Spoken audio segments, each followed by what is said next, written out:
जय मसीह की मन्ना चैनल में आप सबों का स्वागत है। अक्सर हम पुराने व्यवस्थान को इतिहास समझकर पढ़ते हैं, लेकिन ये भूल जाते हैं कि यह पूरा भविष्यवाणियों से भरा हुआ है और परमेश्वर का हर एक भविष्यवाणी सच होता है। जब हम इस भविष्यवाणी को पूरा होते हुए देखते हैं तो हमारा विश्वास परमेश्वर में और बढ़ जाता है। इसके साथ साथ पवित्र शास्त्र हमारे लिए एक दर्पण समान है। यह हमारे भी जीवन को दिखा सकता है। इजरायलियों के द्वारा परमेश्वर हमें भी चेतावनी देते हैं। आइए इस वीडियो में जाते हैं और देखते हैं कौन सी चेतावनी परमेश्वर हम सबों को देना चाहते हैं। उत्पत्ति ग्रंथ 15वां अध्याय 13 से 16 तक के वचन।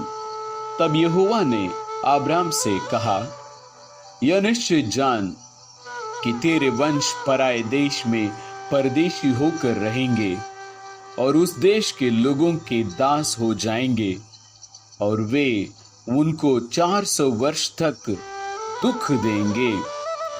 फिर जिस देश के वे दास होंगे उसको मैं दंड दूंगा, और उसके पश्चात वे बड़ा धन वहां से लेकर निकल आएंगे। तू तो अपने पितरों में कुशल के साथ मिल जाएगा, पर वे चौथी पीढ़ी में यहाँ फिर आएंगे, क्योंकि अब तक यमोरियों का अधर्म पूरा नहीं हुआ है। यह एक भविष्यवाणी है जो परमेश्वर ने अब्राहम को बताया था कि 500 साल के बाद उनके लोगों के साथ क्या होगा। 13वां वचन में परमेश्वर कहते हैं, एक ऐसा देश जो उनका अपना नहीं है, जहां पर वे लोग गुलामी करेंगे।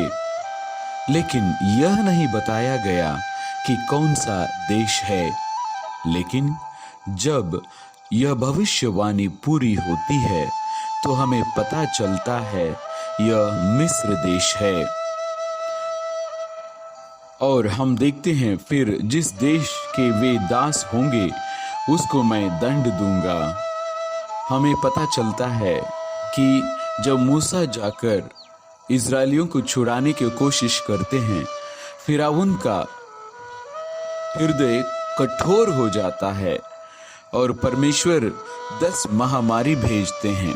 इस प्रकार उनको दंड दिया जाता है।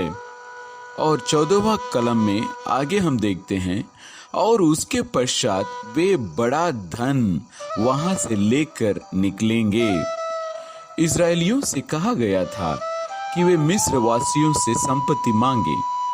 मिस्र वासियों ने अनुकूल होकर उन्हें चांदी और सोना दिया, और इस प्रकार यह भी भविष्यवाणी पूरी होती है।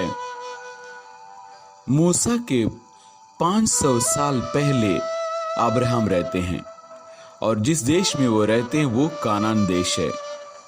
परमेश्वर ने उन्हें बताया कि दास्ता के बाद उनके लोग कानान लौट आएंगे। इस भविष्यवाणी को पूरा करने के लिए परमेश्वर मूसा को चुनते हैं।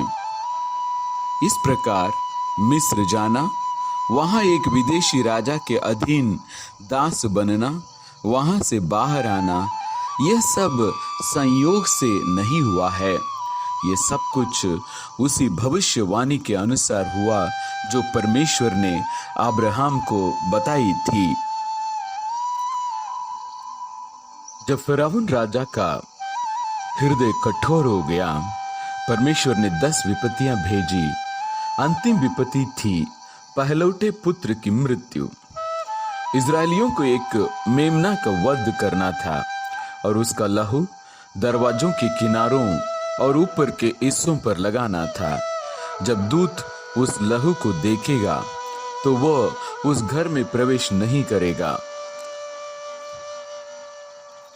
बल्कि वहां से आगे बढ़ जाएगा। उन्हें मेमने का मांस भी खाना था। इस प्रकार हम कह सकते हैं कि असली मेमना को खाकर और उसके लहू दरवाजों पर लगाकर इजरायली बच गए थे। यहूदा 1:5।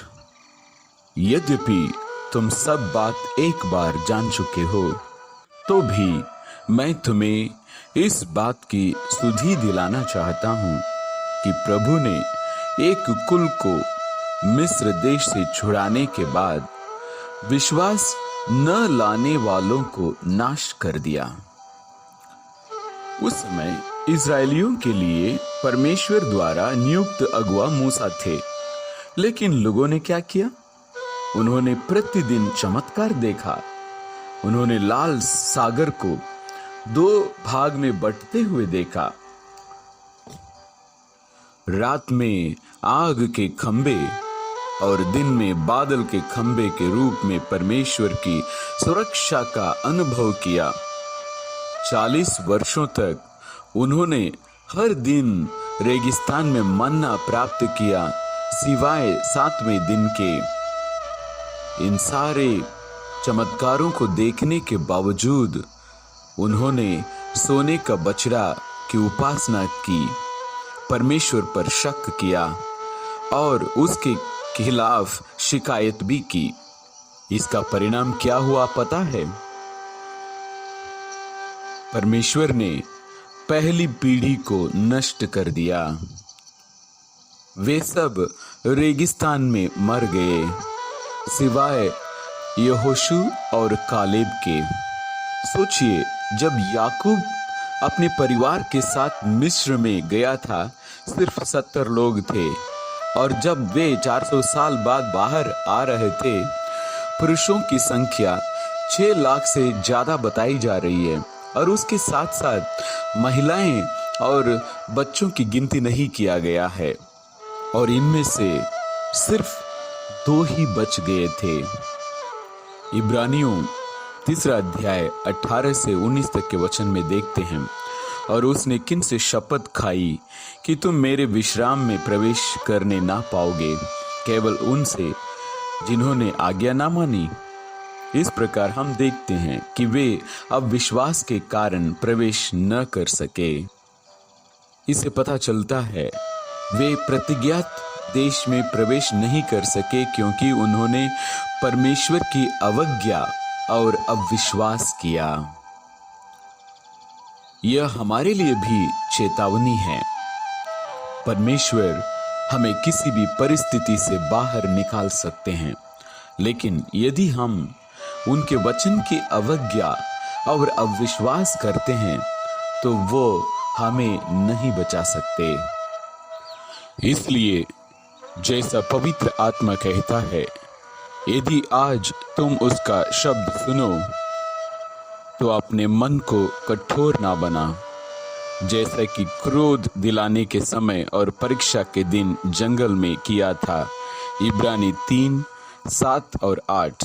और एक वचन सुने, भजन संहिता 95 का 7, क्योंकि वही हमारा परमेश्वर है और हम उसकी चराई की प्रजा और उसके हाथ की भेड़ें हैं। भला होता कि आज तुम उसकी बातें सुनते। इसलिए आज हमारे लिए सत्य यही है, परमेश्वर के वचन को सुनना ही पर्याप्त नहीं, बल्कि उसका पालन भी करना अनिवार्य है। प्रिय मित्र, मुझे विश्वास है कि परमेश्वर ने पवित्र आत्मा की शक्ति से आज आपके हृदय को छुआ है। परमेश्वर आपको बहुतायत से आशीष दें।